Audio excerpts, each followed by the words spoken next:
Oh, yeah. We had 2 people die on the job Really? in 35 years or how long it is. But we've had multiple suicides, and it's absolutely tragic. Really? Oh, that's terrible, isn't it? Because your franchise is quite large, right? Jim's Group. Yes. How many are under Jim's now? About 5,500. Wow. Yeah. So what kind of plans do you have for... So I'm probably jumping the gun a bit of where I wanted to go, but, you know, saying in that you had like all the suicides and stuff, what plans do you have in place as the top of the pyramid to make sure that everyone is fine and stable? We put a whole lot of things into place a few years back. We had the worst tragedy in the history of Jim's Group, which happened when one of our West Australian franchisees went crazy. He killed his wife and his little girls, and later his mother-in-law. Nothing to do with his business, apparently, I hasten to say, but it was just deeply shocking to everybody. I went across there to speak to the Perth franchisees. About half of them were there, even though most of them hadn't known this guy. They were just so shocked and upset and hurt by it. And I said, what can we do to reduce the chance of this happening again? So I put a whole lot of things into place as a result of that meeting. First of all, every franchisee got a pitch magnet with the emergency numbers. We put a mental health training system in place for all franchisors, so including myself. Everybody who's involved with it now goes through a course as to how to deal with these kinds of issues. We've paid psychologists. We have a psychological service which is providing free counselling to our franchisees, and we've also got some unpaid mentors, franchisees who volunteer without any payment at all, just to act as coaches and mentors to anybody who needs it. So all those things were put into place as a result of that. I wish we could do more. One thing we understand is that community is the key. People are increasingly isolated today. And as you can see, social isolation rising. As you can say, the suicide rate's going up too. And that's... People don't work well by themselves. So what we try and do is develop a sense of community. It's a very strong sense that people have got someone to talk to, coming to meetings. We have 8 meetings a year. In some areas we do it by Zoom, but always face-to-face if possible. Have a meal there. People get to know each other. And so then the more experienced franchisees can mentor those who are not. Yeah. Look, I'd love to do more, actually. One of the things we'd really love to do is set up a series of basically resorts across the country where franchisees could stay there for free. It's one of our strongest plans, or very, very, very, very cheap. And they get to know other people, other franchisees. So like a kind of like a getaway, retreat. like a retreat thing. Try and build friendships, community. Yeah. People are too isolated, too cut off. Yep. And the whole thing, the one cause that we actually promote and fund is men's sheds. Oh, the men's sheds. Yeah. We are very strongly in support of men's sheds. We did a spoof, you might have heard about it some years back, where we pretended to go independent from the state of Victoria, which a lot of people were convinced by, even though it was so ridiculous. I was the king with a crown and everything else. But we're still selling memberships. Citizenship. You can become a citizen of Gymland, and it costs you $20. Or you can become a knight of the realm of Gymland. I think it costs $200. What's that? What's the cost? $20. No, to become a knight. What's the cost? That was $200. $200 to become a knight. A night of Jim's land. We're still getting those, including people overseas. Even in New York, we've got people becoming citizens of the land of Gymland.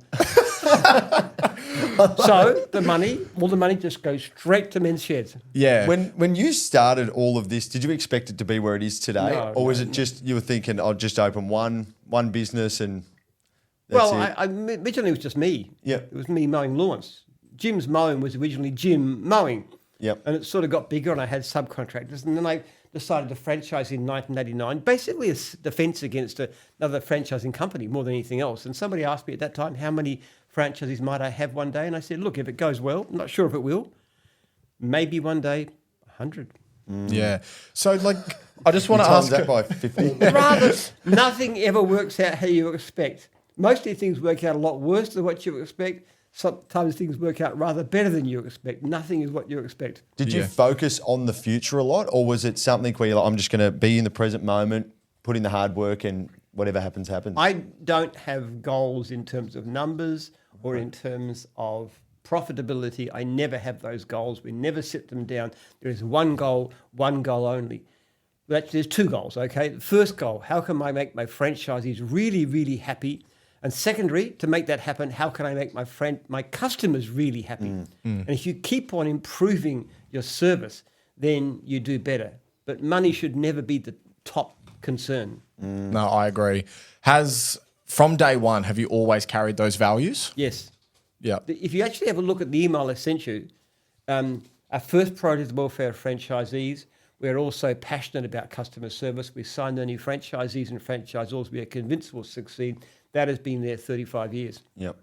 But doesn't it reflect, like you look at a lot of franchisees in Australia, people that have started business and they go, I'm going to do this because there's great money in running your own business. And they do okay, but nothing compared to the level of what you've built.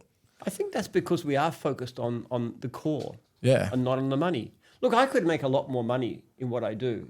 I could make a few changes and I could double our profitability. See, people often look at me as if this guy who's financially successful. One thing to bear in mind is that for the size of the organisation, we actually don't make a lot of money. They tried to put me down for the BRW 250 richest Australians. I said, you've got to be joking. Not even remotely in that ballpark. I'm very famous. I'm more famous than most of them, but I'm not that rich. Even the fact that I give away about 90% of my income to scientific research. So it's... Really? Oh, yeah. Wow. Because, we were speaking with Joel earlier and you were looking into birth, what was it? Sorry, birth rate. Birth rate, yeah. Yeah. That's something you seem very passionate about. Yes, I'm very concerned about the declining birth rate. But you know what's interesting? The actual lesson from this book, which will be coming out about the middle of the year, is that there's a change in psychology in the population. And it's causing people to become more selfish, more individualistic, have fewer children, get married later, or if at all. But it's also making people more miserable. It's the same psychological changes. And we've actually narrowed it down. It's got to do with dopamine receptors. Okay. Interesting. That when you get dopamine, when you get, like the way that cocaine works, okay? Now, people often ask, why doesn't taking cocaine make me happy? Because you think it would. You know, here's the thing that gives you a whole burst of enjoyment, cocaine, heroin, same thing, okay, should make me happy. Well, what actually happens is that when the brain gets a burst of cocaine, what it does is it dampens down the receptors because the brain doesn't like to be flooded with cocaine. Yeah. It takes away the desire to do things. So it actually dampens down the receptors, particularly this thing called the D2, dopamine receptor. And what that does then is means dopamine is less effective. So you need more and more cocaine to be happy, to be content, not to be bored. Okay. So Now- rather than heightening your dopamine, it actually plummets it. Well, the dopamine keeps on flooding in, but it doesn't have much effect because the dopamine receptors are being reduced. And this is what's happening to society as a whole. We're in a sense on a massive cocaine binge. Pretty much, And prosperity, competition, all these sort of negative things cause these dopamine receptors to become attenuated, become weaker. And that is actually causing people to become less idealistic. They're losing their sense of work ethic too, which is a climb to work ethic. They're losing their desire to have children because children are too... When you've got very sparse dopamine receptors, children are relatively boring and not interesting.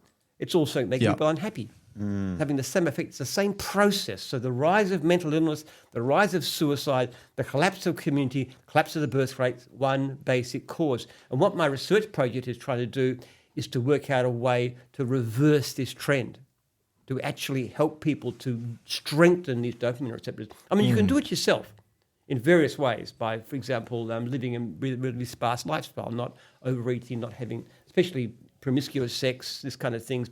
A lot of different things you can do to actually have this effect on yourself, but the whole society is pushing it so much in this direction, this cocaine addiction thing. It's not really cocaine, but it's the whole society having this effect. And we've got to try and reverse that.